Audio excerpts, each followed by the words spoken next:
The world did not almost end because of war or evil. It almost ended because no one was willing to suffer for it. There was a time when even the gods were afraid. Not of enemies, not of defeat, but of loss. Their power was fading. Their light was weakening. Even the demons felt it. This was not a battle. This was collapse.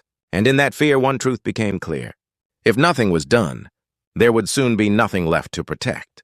So the gods and the demons, eternal enemies, made an impossible choice. They would work together. Their goal was Amrita, the nectar of immortality.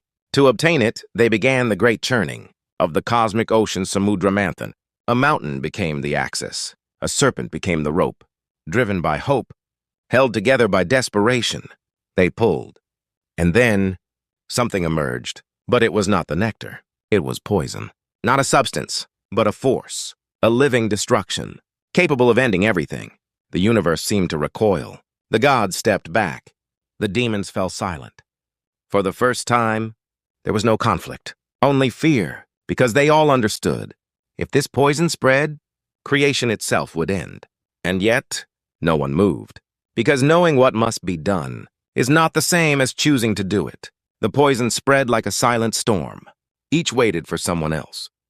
But no one acted, because sacrifice is easy to admire, but almost impossible to choose.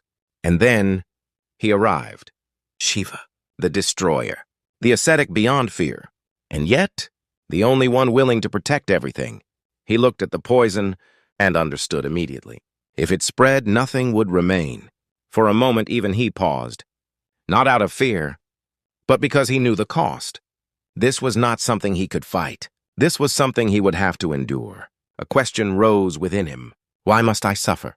For a world that hesitates to save itself? But the answer came just as quickly. If not me, then who? Shiva stepped forward. The universe fell silent. He took the poison and drank it. Pain beyond imagining consumed him. The poison surged through him, threatening to destroy even him. And then Parvati intervened.